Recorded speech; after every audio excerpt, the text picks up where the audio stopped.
What's going on, guys? Welcome back to this week's first exclusive segment from the greatest podcast on turf. I'm Ryan. I'm Anthony. And we got our NBA trade deadline recap. Going to be talking about all the trades that happened, giving our professional opinions of that. This is the dog days of content. Starting draft days next week. On the podcast, we will touch on the Super Bowl and everything that we did this weekend, because the fights were on and it was a good weekend. And there's also a lot going on in the world right now that we're going to cover too.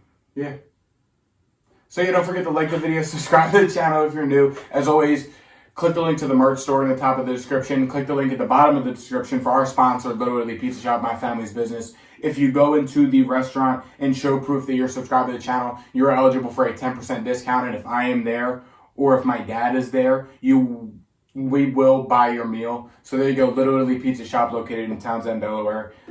Probably start off with the biggest one. I'd say we start out with that one. Oh, yeah, okay. So we're going to touch on the trades that happened last week. So right before the trade deadline, we'll just, real quick, Spurs got Dwayne Dedmon for a pick and traded him. I really shouldn't even have said that. Yeah, why did we start with Dwayne Dedmon? He's a Sixer now, asshole. What do you mean, is he? Fake fan. Listen. Mavericks acquired Kyrie Irving and Markieff Morris for Spencer Dinwiddie, Dorian Finney-Smith, the Mavericks' 2029 first-round pick, the Mavericks' 2027 second-round pick, and their 2029 second-round pick, in a trade which Kyrie Irving did not want to be there. And when players don't want to be there, especially a player like Kyrie Irving, who has proven that he's not the best teammate, yeah, I think we can see pretty easily that he is not worth as much as you would think. However, if the Mavericks can just, Dennis Rodman the guy, just get him to play basketball, it's an easy win for them. They are definitely contenders in the West. Absolutely. And when they got Kyrie, I initially said that they would win the West. Nice In light of recent, it's just all over the damn laptop. In light of recent events, I'm not sure if they're still the favorites, but they're still a solid basketball team. Absolutely. And I give them an A for this trade. I am not a Kyrie Irving hater by any means necessary. I know he is a baller on the court. So. Yeah, no, this trade has seemed to pan out pretty well for them. Kyrie was traded Monday, February 6th, and since then, yes, it's been a short sample size, but the Mavs are 2-1. They've looked extremely dominant. Luka's back and healthy. They're starting to build some chemistry up on the court, and you pretty much said it all. This was a great trade. Kyrie didn't want to be in Brooklyn. Brooklyn had to take what they could get, and Dallas made a move to try and give Luka some more help that we've been saying he needs for some time. And they bring in Kyrie Irving, who's one of the best point guards in the NBA when he's healthy. We all know what Kyrie can do, especially come playoff time and in the clutch moments. Kyrie and Luka, that's one of the best duos. It's one of the best duos in the NBA. You have two top 15 players, absolutely, maybe top 10, on the court at the same time. And kind of in basketball, what we've seen, and I know you're an advocate of this, is sometimes you just put the best players on the court and see what happens. And this is kind of what Dallas did. They got Kyrie and Luka, and now Dallas is going to try and make a run in which was already very competitive West, and it has just got a whole lot more competitive after this trade deadline, which we'll touch on. But yeah, I give the Mavs an A+ for this trade. Next trade that we'll be discussing, there's a couple crappy ones. I'll just let them rock. Pelicans, should we do that one? Pelicans acquired Josh Richardson. If you want to, I know you're a Spurs guy. Pelicans acquired Josh Richardson. Pelicans are a competitive team, so I figured why not. Yeah. He's going to probably be the sixth man for him, give or take. He's probably the best scoring guy they got on the bench. For Devontae Graham, who was a little bit surprising, but Alvarado is a baller. Yeah. He definitely plays his heart out. And 3 second-round picks. So Pelicans, I'm not sure how much this pushes them over the edge. I think they probably could have done more. Yeah. I'll give them a B. Spurs, they're just doing their thing. Yeah, the Spurs are they're just in a weird spot. Yeah. And, the Pelicans went ahead and added some depth. Is Zion back healthy yet? No. He re-aggravated. Yeah, after All-Star break. Is when he was coming back. Maybe. Sounds about right. Maybe. Pelicans just got to hold it down until they can get Zion back from injury and then get ready for the playoffs. Clippers. Mason Plumlee's been balling this year. He's the 5th ranked center in the NBA in terms of fantasy basketball right now. And they're on track to possibly get Russell Westbrook. Yeah. So you have a team of Russell Westbrook, Paul George, Kawhi, Mason Plumlee. Zubac, who's been a baller. They got Bones Highland for 2 second-round picks, which was an absolute steal, by the way. Yeah. I mean, the Clippers made a lot of... Yeah, the Clippers had a good deadline. They also bought an Eric Gordon. They did. I didn't even think about that. Yeah, they bought an Eric Gordon. I mean, the Clippers saw what the Suns in Dallas did and was like, all right. Clippers could, they could. I wouldn't be surprised if Kawhi and Paul George were healthy that they made a run. Yeah, I mean... I think Russell Westbrook can help manage if they end up getting him. Terrence Mann's a baller. They still have Morris. Norman Powell they still have on the bench. That bench is kind of lethal. Yeah, they're deep. No, the Clippers, that's the thing. The Clippers are really deep. Bones, Eric Gordon, Norman Powell, Nicholas Batum, and Mason Plumlee. It's like small ball and then Plumlee. I mean, No, Plumlee was balling. I mean, the Clippers definitely have one of the better trade deadlines that we saw so far. I mean, just in terms, they may not have bought in the big star players, but they added some much needed depth on the bench. And like Ryan said, if they can get Westbrook, who is still a be careful. top 10 point guard in the NBA, that's a high stop. Russell Westbrook, top 10. who in some eyes is a top 10 point guard in the NBA. I mean, it's kind of like, all right, again, put the best players on the court, add a deep team. I mean, we see how much depth can help teams win or can affect teams losing in the playoffs. I mean, the Sixers are a prime example. Yeah. This team, solid starting rotation, no depth. And the Clippers have a really good starting lineup, and they also, like we just said, have really good depth. So I really like what the Clippers did, and I think that you could really argue that they had the best trade deadline out of all the top teams. I think we'll touch on them later. Next trade, Warriors trade. I think it's going to get canceled. I haven't heard anything. Scary Payton, have you heard about that? It sounds like the Warriors filed a league complaint that the Blazers lied about Gary Payton's health to try and just get rid of him. So the trade ain't going to happen, probably. I mean, the Warriors made a lot of moves. Hawks got Sadiq Bey. They It's gonna traded James cancel that. Wiseman. Yeah. It's like it don't matter anymore. I mean, I like the Hawks getting Sadiq Bey a lot. The Hawks are one of the worst, in terms of percentage, they're one of the worst three-point shooting teams in the NBA. And they bring in Sadiq Bey, who's a solid big, who's got a pretty good jump shot to help them out on the perimeter, and they really need the help. He'll probably back up John Collins, but having that presence coming off the bench, again, is a big deal. I don't think it's going to happen. I'm just, if hypothetically speaking, obviously. I wasn't sure that I had to make that clear, but your Celtics made a big move. Got Mike Muscala. No, still dog you. Yep, knew it was coming. I guess we should touch on the Sixers trades. Yeah, there was a big 4-team trade. Knicks got Josh Hart, couple rights to draft guys. Portland got Matisse, Cam Reddish, which I like, and a Knicks first-round pick, top 14 protected. Sixers got Jalen McDaniels and a second-round pick from the Knicks and a Blazers second-round pick. And the Hornets got, I'm not even going to try and say his name, and some picks. I like that trade for the Sixers. Jalen McDaniels had some help coming off the bench. I mean, the Sixers, they really only have coming off the bench after getting rid of Matisse. I mean, if Tyrese comes off the bench, that's obviously a big help. But they got Montrezl Harrell, Jalen McDaniels. I mean, Furkan Korkmaz demanded a trade, and they didn't deal him. Yeah. Let me make sure I'm not missing anything. I kind of like what the Blazers did with Matisse, Cam Reddish, and a first. Yeah, I mean, Cam Reddish is a stud. I queued him into fantasy, but yeah, the Sixers. I mean, it just depends, though. I mean, because they got Niang coming off the bench. Shake and D'Anthony Mellon have been kind of rotating the starting lineup as shooting guard. Tyrese has been in and out of the starting lineup all year. I mean, I like them bringing in Jalen McDaniels from the Hornets. How about Dwayne Dedman? How do you feel? 33-year-old Dwayne Dedman getting paid $5 million doesn't really excite me. I mean, they're cool. It's cool to have the veteran presence. Maybe he'll suit up a couple games, but like... You went from Dwight Howard to Dwayne. I'm not seeing the correlation, but... Two sure. old centers. PJ Tucker. Yeah. Seems like that's. I mean, again, the Jalen McDaniels trade is also good. Thank you for reminding me because that helps get PJ Tucker off the court. I've been to 2 Sixers games this year, and PJ Tucker hasn't scored a single point since I've been in that arena this season. I know it's not defense. I understand. I know it's not a small sample size, but when you're starting power forward who's playing 30 minutes a game is scoring 0 points, that's a problem. And you're paying him $11 million a year to score 0, and then maybe go try and guard the other team's best player. I mean, what good does that do? Sixers may as well.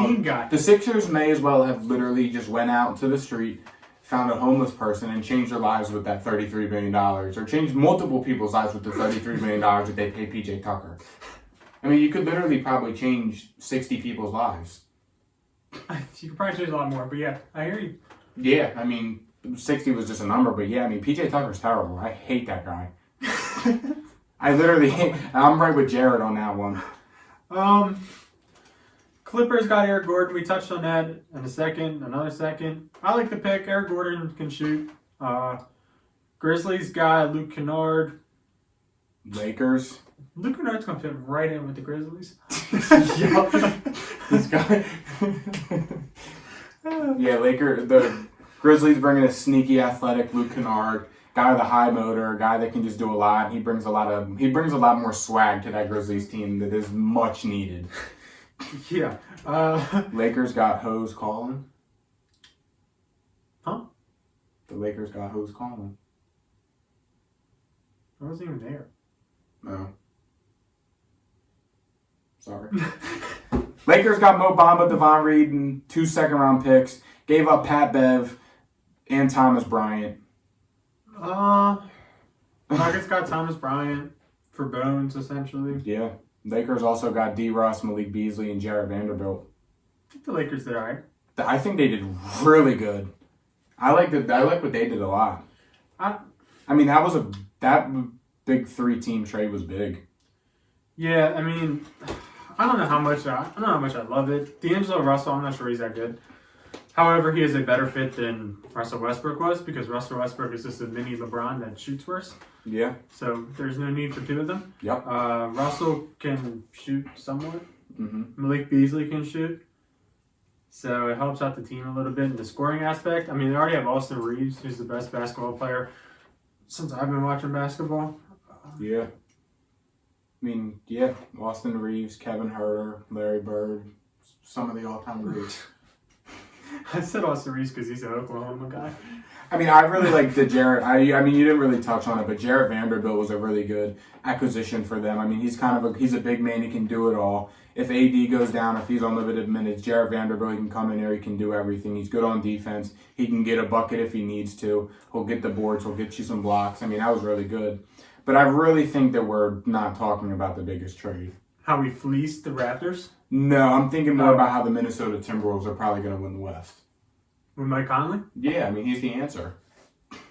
Mike Conley, Anthony Edwards, Rudy Gobert, Karl Towns, and Taurean Prince. They play defense. That's a squad. Yeah, they do. They're a really good defensive team. Now, would it surprise me if they go out there and score 80 points in a game? No. Because they're only going to allow 78. Yup. I mean, we were texting about it the other day. I'm not sure what that move was. I mean, they got Nickeil Alexander-Walker. A couple picks. A second-round pick in 24. A second-round pick in 25 and 26. Yeah, I don't know what that was. Yeah. I mean I'd rather have Malik Beasley and Jarrett Vanderbilt than all of them. Yeah. And that's just taking out D. Russ from the equation, which I'd rather have him, obviously. Yeah, I mean, I don't know what Minnesota's doing. I think that they're up there for most poorly ran organization in the NBA. They're definitely up there for the worst trade of the trade deadline. And the worst offseason signing and maxing out Rudy Gobert when you have Karl Anthony Towns. Yeah. I'm not sure where they thought that was going to be. Where they thought that was going to flourish. I don't know. No, they traded for Rudy Gobert. Yeah, so I don't know where they thought that was going to flourish. Yeah, I think they gave him an extension too and they traded for him. Mm-hmm. Spurs trade away Jacob Poeltl for a first. And Kaheem Birch. And 2 seconds. Kaheem Birch, I'm on the Raptors in 2K, and that guy's really good coming off the bench. He holds it down at the guard position to get out of the game. No. You said at the guard? My team plays him at like the 2 or 3. I'm pretty sure he's really tall. Well, I do the rotations. He's a center. He's 6'8". He plays at the 3 in 2K. 6'8" is small forward, so he plays at the 2 or 3. He's a center. 6 foot, LeBron's 6'8". Yeah, okay, you picked the best damn one. How's he a center at 6'8"? That's a very small center. 6'8". Yeah. That's a small forward. I'm just telling you. He plays the 2 or 3 when I'm in 2K because I make the rotations. There's no way this guy should be playing your 2. Fred VanVleet at the 1, Birch at the 2, Thaddeus Young at the 3, Precious Achua at the 4. The team sucks. That's my bench. The team sucks. My team's loaded. My starting lineup's loaded.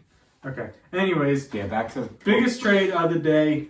Suns acquire Kevin Durant and TJ Warren. The Nets acquire Michael Bridges, Cameron Johnson, a first, another first, another first, another first, the right to swap first, a second, and the rights of Juan Pablo Valle. We'll go with that. Bucks acquire Jay Crowder. See, one team gets Kevin Durant, the other team gets Jay Crowder. Seems fair. And the third team gets Pacers George have Hill. George Hill, Serge Ibaka, second, And cash. and some cash. And Jordan Nwora. So, Nets. I think trading Kyrie and Kevin Durant, they had to do it. Mm-hmm. They got the best that they could. However, they are part of the worst trade in NBA history, similar to the Kevin Garnett trade. I was going to say that's like 2 failings of big 2s, 3s, whatever. We're a possible worst run organization, the Brooklyn Nets. They are up there. Yeah. Poverty. Bucks getting Jay Crowder. Ain't Had bad. some defensive depth. Jay Crowder wasn't happy in Phoenix with the emergence of Mikal Bridges and Cam Johnson kind of taking over the forward position. Well, now they're both gone. Yeah, and so does Jay Crowder. Yeah. So they cleared house. Bucks, I'll give them like a solid B, B+. Second Yeah, round based on matter. Pacers, we're not going to talk about. No. Suns. What do we think? As much as I like Mikal Bridges and Cam Johnson, I think that they're really good for the Suns. But I think last year in the playoffs, we kind of saw the Suns really were missing that. Yes, they have D-Book, the best shooting guard in the NBA. No. Yes, they have Ayton. CP3 is CP3. But, I mean, getting Kevin Durant, who's a top 5 player in the NBA, who they have been linked to getting for a while since before he even signed to Brooklyn. I mean, I remember when he left Golden State, it was Phoenix. Phoenix has been in talks to get Kevin Durant for a long time. I literally remember driving back whenever the hell it was, reading tweeting about the Suns getting KD and how lethal it would be. So, I mean, I think the Suns really went out there, saw they had to do what they had to do. Yes, they gave up 2 really young talents, but their window, their NBA championship window is now. CP3 ain't getting any younger. Got D-Book, Ayton, guys like that. I mean, you kind of just they put all their eggs in Kevin Durant. Now they just got to hope KD stays healthy and they can compete in a very wild, wild West. I give the trade for Phoenix an A. I also give Brooklyn a B+, A- on this one too. I think it was a pretty good trade for both sides, honestly. Yeah, for the Suns, I think they did good here. The bench I'm worried about because the bench sucks. Yeah. Saban Lee, Damian Lee, Josh Okogie, TJ Warren, and Jock Landale. Gee, they have no depth. TJ Warren's all right. I'm not sure he's going to score a lot of points. Now get him back in the bubble and he'll average 40. He averages 9.5 this year. Ain't bad. It's decent for the bench. So they're going to have some bench problems, and we might see that get exploited a little bit. However, I would say they have the best starting lineup in the NBA. I don't think I'm being an asshole with that. No, I think I'm right. No, I don't think so. I mean, what? CP, Book, Yeah, they got the best. Torrey Craig. If I had to guess, TJ Warren's going to slide in and start at the 3. Don, they might need something on the bench. KD at 4, Ayton at the 5. You know the picture like the 4 Army guys and then the clown? Fort Craig. Yup. But I mean, this was definitely a really active trade deadline. Basketball always is. I'm pretty sure NBA, there's 15 total trades made and 12 were finalized the day of the deadline. So, I mean, it was very active. 49 players moved. 44 draft picks removed, 7 first and 37 second round picks. Damn. Real quick before it ends, new final predictions. Oh my God. Just do assuming everybody stays healthy, so we don't have any type of horrible takes. Assuming everyone is fully 100% healthy. East, coming out of the East, I'm going with my Philadelphia 76ers. It's fair. I mean, the East is really top heavy. Boston, Philly, Milwaukee. Yeah. Boston, Philly, Milwaukee. Brooklyn's out of the equation. Miami will always be a contender. Cleveland, I wouldn't want to play. I wouldn't want to play Cleveland. I don't mind Chicago. No, Chicago sucks. Yeah, I mean, I don't want to play Cleveland, but the best 3 teams are the Sixers, Celtics, and Milwaukee Bucks. Then the West, I mean, you got, in terms of title contenders, in my opinion, Denver, Golden State, Dallas, Clippers, Lakers, Memphis, Phoenix. That's like 7 teams. You could have left off Memphis. I think Memphis, they got that dog in them. No, they don't. You're crazy. They don't. They got a chihuahua. All right, so I'm going Sixers. I'm surprised you didn't slam this. Sixers, Lakers. I'm surprised you didn't do Suns. Sixers, Lakers. I'm doing. I would love to see Sixers, Suns just to say within the 10-year window. Yeah, but we you saw would Sixers, Suns finals. That's so Jaredy. It's literally not, because I didn't know how it was going to pan out. But I swear to God, we were in 7th, 8th grade. I was arguing the Suns when they were winning 12 games a season. When they had Tyler Ulis, Dragon Bender, D-Book, Marquise Chris, and Eric Bledsoe. I was like, yo. Kevin Damn Durant. And Chris Paul. I said within the next 5-10 years we'll see a Suns Sixers finals. But now I'm rocking with the Lakers Sixers. I'm going with Celtics. Not go bold. I'll go Clippers if they get Russ. What if they don't get Russ? If they don't get Russ, I'll go Dallas. Why not? I had a feeling you were gonna rock with Dallas. That'd be a good finals. I want to see Dallas Suns. Dallas Suns again. Yeah. See if Phoenix can get their get back. KD versus Kyrie. I don't know if there'll be much of a rivalry there because I think they're still tight. But Luka and them. Luka and D-Book and them. Thank you guys for watching. Don't forget to like the video, subscribe to the channel if you're new. Show love to all our content. We'll see you guys tomorrow. See ya. Peace.